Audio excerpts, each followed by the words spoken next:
This morning I just thought I would talk to you about how to make an easy, long-lasting water purification filter, because you will need to purify your water if you're staying in the wild for longer times of period, simply because the risk of parasites, and that will eventually take your life if you are in a long-term wilderness situation. But luckily we can easily overcome this, and there are several ways, but this one I'll show you is cheap and easy. You will need a Coke bottle, a regular kitchen sponge. Make sure that you get the ones that are not soaped or anything, just pure clean sponge. You can use any spongy material actually. You'll need a knife. I'll just use a regular carpenter's knife. You will need your trusty canteen, military grade canteen. You will need bleach. You can get regular household bleach at any supermarket, so it's quite cheap and easy to get hold of. And then you'll need some sort of container. I prefer the one-ounce bottle, but you can also use other plastic containers that will keep sealed, because you do not want the bleach to leak out into the backpack. Additionally, I like to add a little syringe here, simply for dosing the chlorine, so you don't waste any chlorine or dose too much and have to start over. The first thing we do is that we take our bottle.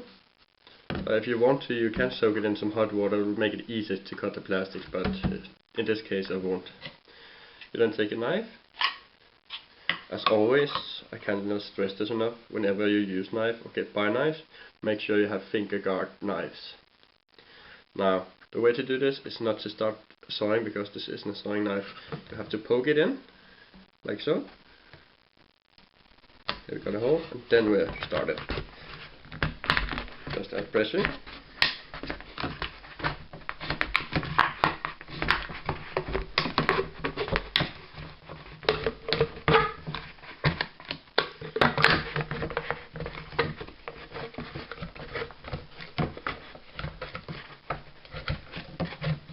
And here we go.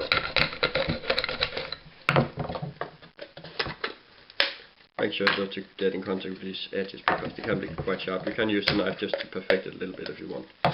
I'm not the best carver at this. Now we have the filter container, but of course we'll need the filtering material. This is where the sponge comes in. Now, in order to make the sponge right, we'll take this bottle here, which we just cut, put on top of it, press down, take a knife again, and just cut off around. Just roughly cut.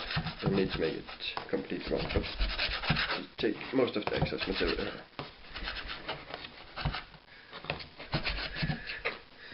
There we go.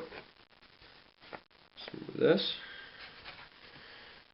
Now the next thing we do, we take our newly cut sponge. I usually have the rough side up, but you can also just tear it off if you don't want it, but I like to keep it on for extra filtration.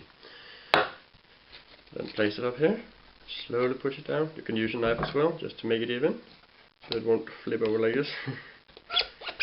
Just put it down at the end cap. You'll see as it progresses it will make a closer and more tight seal. This will of course become even better once you have some more weight on top of it.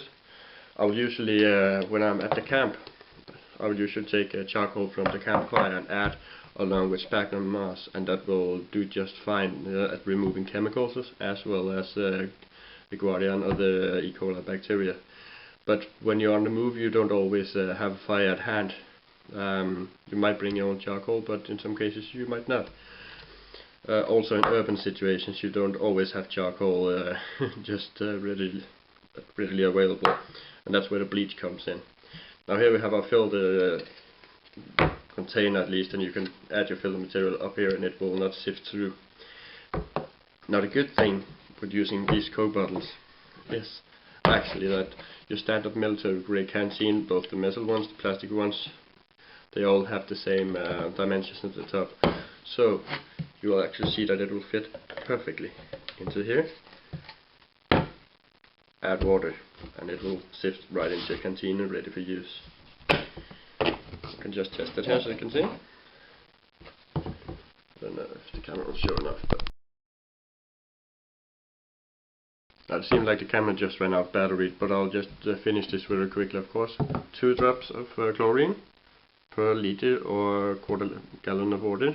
Let it sit for 10 minutes, just stir it quickly. It will kill off the germs. Of course, I would not recommend using chlorine. It's not dangerous at those amounts, but first of all, you want to conserve your chlorine. If you're staying at a survival situation that could last you months or years, you will need to use it wisely. Container like this. If you have no leaks and if you protect it from sun and other things that can damage it, of course the chlorine will do its thing to the container itself. But this should last you for around a year and a half. That's more than enough. That's a year and a half if you use each day.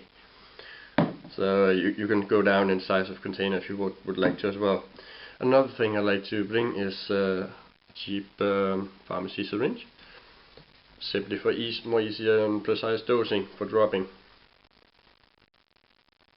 Let's find the right technique here. 1, 2.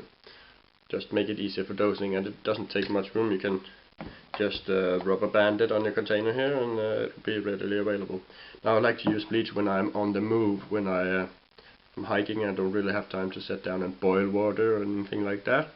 If I'm at the camp, a hunting situation, and I'm staying at the same base camp for several days, I will prefer boiling, simply because it just make it easier for dosing, and it doesn't take much room. You can just rubber band it on your container here, and it will be readily available. Now I like to use bleach when I'm on the move, when I'm hiking and I don't really have time to sit down and boil water or anything like that. If I'm at the camp, a hunting situation, and I'm staying at the same base camp for several days, I will prefer boiling, simply because it takes a little effort to boil the water, and I don't know, I like to not be that reliant to chemicals. It's just me. Well, I hope you found this filtration canister video useful, and I have used it for some time, and I'm still not that ill, so it does work. It does work very well, and it's a good way to utilize some of the leftovers from Western society.